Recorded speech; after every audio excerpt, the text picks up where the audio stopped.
ছেড়ে চলে গেলেন জনমানুষের কবি দিলওয়ার।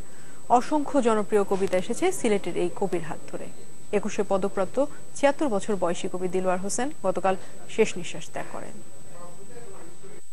চাই বিপ্লব, চাই বিপ্লব, চাই বিপ্লব ছাড়া মুক্তির উপায় নাই। পুরাতন কর্তন আননব পরিবর্তন, নরদানবের বংশ করবে সমূলে ধ্বংস। বুঝে দাও আজ এই ধরনের প্রাপ্য যে যা রক্ষা রক্ষা দাও। এই হলেন গণমানুষের কবি দিলওয়ার।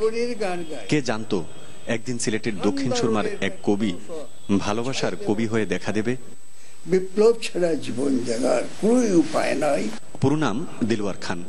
জন্ম ১ জানুয়ারি ১৯৩৭ সালে সিলেটের সুরমা নদীর দক্ষিণ পাড়ে ভাত্তখলা গ্রামে একটি রক্ষণশীল পরিবারে। ৫ ভাই ও ৪ বোনের মধ্যে তিনি অষ্টম। তোমরা শুনে রাখো, একজন শিক্ষিত ব্যক্তি সমস্ত অশুভ শক্তির বিরুদ্ধে মোকাবিলায় ১০০০ মূর্খ ইবাদতকারী চাইতে অধিক শক্তিমান। ১৯৪৯ সালে সাইফুল্লাহ নজরুল কবিতার মাধ্যমে লেখা শুরু। একে একে তিনি কবিতা, গান, ছড়া এবং প্রবন্ধ লিখেছেন অসংখ্য। প্রকাশিত কাব্যের মধ্যে ঐকতান, সনিষ্ঠ সনেট, রক্তে আমার অনদী অস্থি, দুই মেরু, দুই ডানা সহ আরো অনেকটি। সিলেটের সাহিত্যপ্রেমীরা বলছেন, কবির এই চলে যাওয়া শুধু সিলেট অঞ্চলেই নয়, শূন্যতা সৃষ্টি করেছে দেশের সাহিত্য অঙ্গনেও। একান্তই আন্তরিকভাবে কোনো ধরনের খ্যাতি কিংবা প্রাপ্তির মোহে নয়, তার অন্তর্গত সৃজনশীলতার তাড়নায় আজীবন সাহিত্য সাধনা করেছেন।